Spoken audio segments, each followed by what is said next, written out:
Assalamualaikum warahmatullahi wabarakatuh. Balik barengan sama gue Taufik Nobo. Dan ini adalah Huawei GT3 Runner, satu buah smartwatch yang sesuai dengan namanya untuk seorang pelari. Tapi karena gue bukan pelari, gue orang yang menerima kenyataan.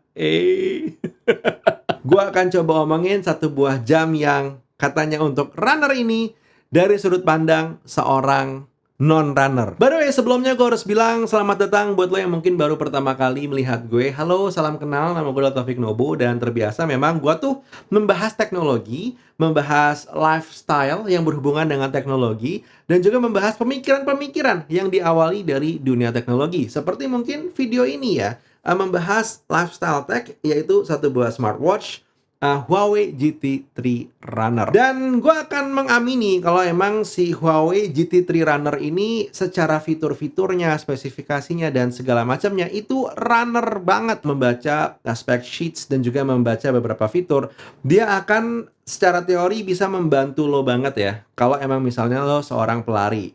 Mulai dari masalah tracking, terus juga GPS-nya. Sistem GPS-nya ini nggak cuma dari satu GPS, banyak banget sistem-sistem dan teknologi yang digunakan. Lo bisa ngeliat di sini karena emang lumayan banyak. Bahkan bisa banget untuk membaca postur tubuh lo saat berlari dan memberikan input apakah itu adalah postur yang baik atau tidak. Dan kalau fitur-fitur itu membuat lo yang seorang runner tidak tertarik, gua nggak tahu lagi fitur apa yang bisa membuat lo lebih tertarik dengan satu buah smartwatch.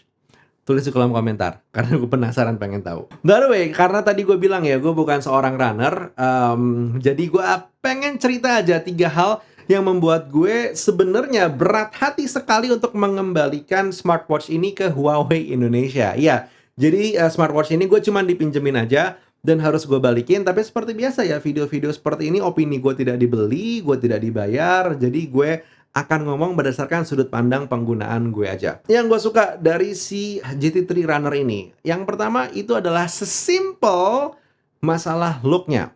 Huawei GT3 Runner ini punya look yang menurut gue sudah oke. Padahal secara warna, apa warna abu berpadu dengan warna hijau seperti ini? Ini bukan perpaduan warna yang gue suka, but somehow I don't mind.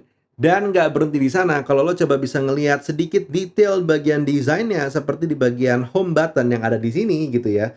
Dia hanya memiliki 2 buah button aja, tapi yang satu ini lebih menjendol dan juga bisa diputar. Somehow menurut gue attention to detail secara desain dari Huawei GT3 Runner ini sangat-sangat menarik dan juga akhirnya fashionable pula. Kalau lo nggak suka dengan yang warna seperti ini, lo bisa memilih yang warna hitam, jadi hitungannya masih aman-aman aja. Dan masih sedikit berhubungan juga dengan desain dan fisik, itu adalah masalah bobot. Si Huawei GT3 Runner ini ringan banget, jadi kalau dipakai aktivitas sehari-hari nggak berasa terbebani bagian tangan. Tapi untuk displaynya masih bagus, karena banyak nih, smartwatch ringan, tapi displaynya itu nggak appealing gitu. Yang ini bright dan juga nyaman dilihat. Dan kalau ngelawan cahaya, walaupun bukan yang paling mencerang, tapi tetap masih bisa kelihatan. Berikutnya, selain masalah desain, yang membuat gue suka dengan si Huawei GT3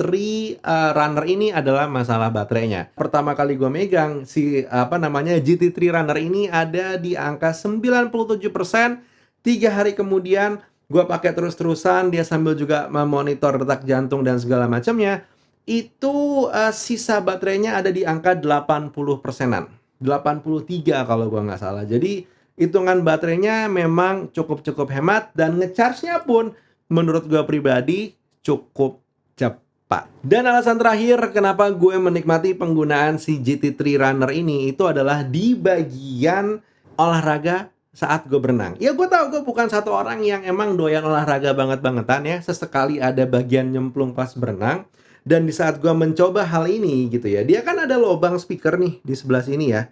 Dan yang namanya lubang tentu dia adalah opportunity untuk air masuk. Nah begitu kita selesai berenang, dan kebetulan gue track ya berenang gue, dia mendetek nih ada air masuk. Dia cuma nanya apakah lo pengen membunyikan speakernya untuk mengeluarkan air yang ada di speaker. Gue tinggal tap dan akhirnya ada bunyi yang dikeluarkan di sini dengan cukup keras yang menyebabkan akhirnya air yang ada di dalam itu bisa keluar. Ya, memang nggak yang sekali langsung beres, gue biasanya mengulang proses up to 3 kali, tapi pun ini tidak pernah ada masalah fungsi sekalipun walaupun udah bolak-balik gue pakai berenang. Buat yang bertanya-tanya sebenarnya spesifikasi lengkapnya dari si Huawei GT3 Runner ini seperti apa, gue akan kasih lihat sekarang.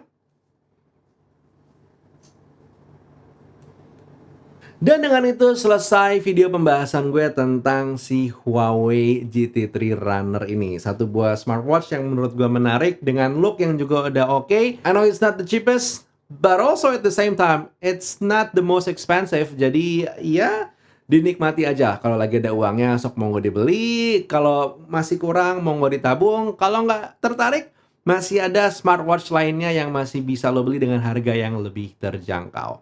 Jangan dibikin susah. Hidup kita cuma sekali. Ada beli, nggak ada nabung. Nggak mau nabung, ya beli yang paling mahal yang bisa dibeli saat itu kalau memang butuh. That was the video for today. Kita diskusi secara sehat seperti biasa. Pengen berkomen-komen, tulis di kolom komentar. Buat sekarang Taufik Nobo cabut. Assalamualaikum warahmatullahi wabarakatuh. Skadoosh.